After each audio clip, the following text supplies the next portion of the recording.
Thank you, Chair, ladies and gentlemen. First of all,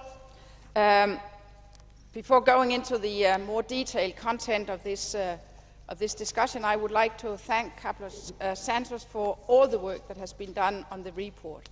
I certainly do not underestimate the hard work, and as Capoulas Santos mentioned himself, the number of amendments certainly did not make the task easier to try to find the middle ground for the landing zone. But I think we have now spent more than a year together discussing, sometimes in very details, the health check, first on the basis of the Goebel report, and now finally on the Santos report. And I don't think I need to explain my gratitude to the constructive cooperation that I feel that I've always had with the European Parliament, and that we have always tried to listen and to find a compromise that were not too far away from each other. I know that I have limited time, so therefore it will be totally impossible for me to go into all the details, and I will therefore concentrate on some of the more important ones. And I think it will be appropriate to start in the milk sector.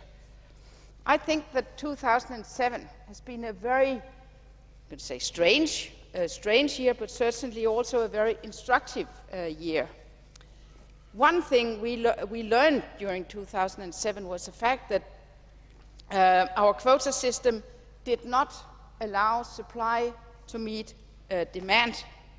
And as a consequence, we saw prices on dairy products going simply through the roof. And I know quite a few farmers that said to me it was nice as long as it lasted. But the result was that because of the increased production, responding clearly to the higher prices, then we saw a very steep drop in the prices. And I think we can agree today the sector is really struggling to get back some of the customers that left the milk or the dairy sector because they thought the prices were too high.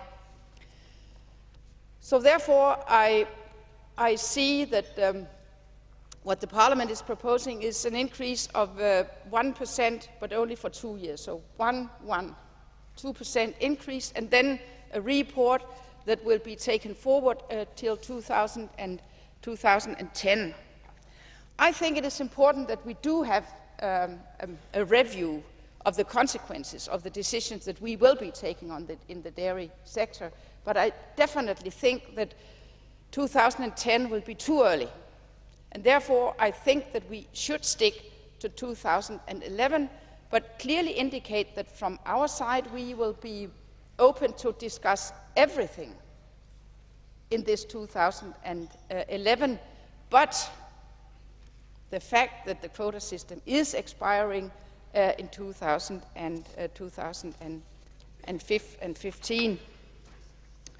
I have also learned from all the discussions that we have had already that there is a strong pressure to get this milk fund. And I do agree that certain flanking measures should be adapted or adopted, and I do remain convinced that quite a lot can be done in the new Article 68. I do acknowledge that the present Article 69 is much too narrow, too restrictive to be able to be used in a forward-looking way. So we are now opening up the possibilities in the new Article 68. And I think if we can make a good combination between Article 68 and the new rural development possibilities, then I am quite sure that we will find solutions to the specific problems you see in some regions. On the single payment scheme, on decoupling, we suggest or propose that we maintain possibility to couple the payment in 2 or 3 areas, in suckler cows, in sheep and in goat. because we acknowledge that you do face specific problems in those three areas. You also want to keep the coupled payments for the male bovine premium, for protein crops, and for dried fodder. You know that my fundamental view is that it is important to decouple the system. It's actually a fundamental element of the whole all the reforms that have been undertaken. And I think as well that we should look at the simplification again, to take any opportunity to simplify our system. But I am actually open to find a solution that is less complicated than what we have suggested, because we have suggested a two-step approach, a decoupling in 2 steps.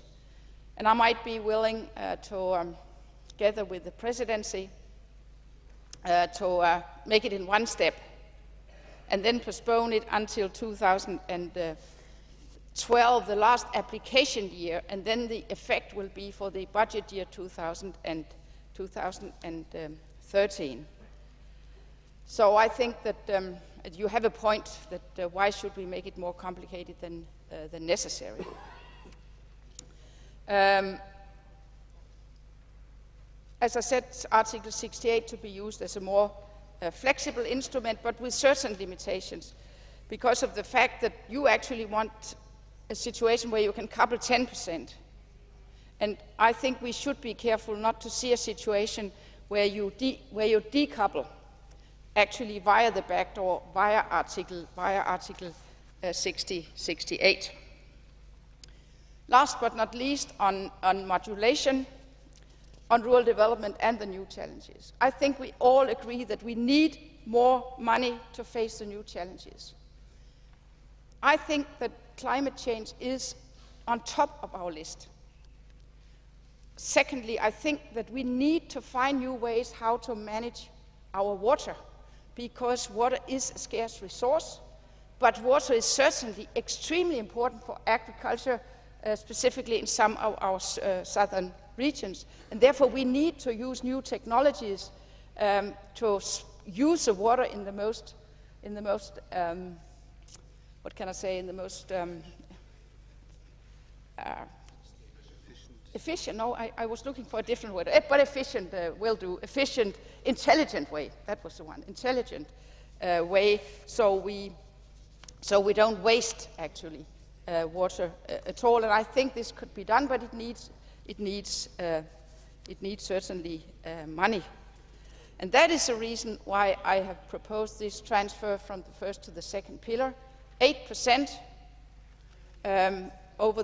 phased in over the years. And I know that we might be coming back tomorrow on a compromise on this issue, but just to flag that money will certainly be needed, also for biodiversity and for the milk access that we have been putting into the system. I'm not going into details on progressive modulation. I know the views, and I know that you say now 1, 2, 3. I'm sure that we will again be able to find a decent compromise on this issue. I have not only touched on some of the major issues, and I'm sure that I can get the opportunity to respond after the debate. But I am committed, together with the presidency, to find a decent compromise. And we all know that you never get everything you want. So I think that it will be a question for all of us to accept that we have to swallow some camels to be able to find a compromise that will be to the benefit of the European agricultural sector in a more globalized world. Thank you.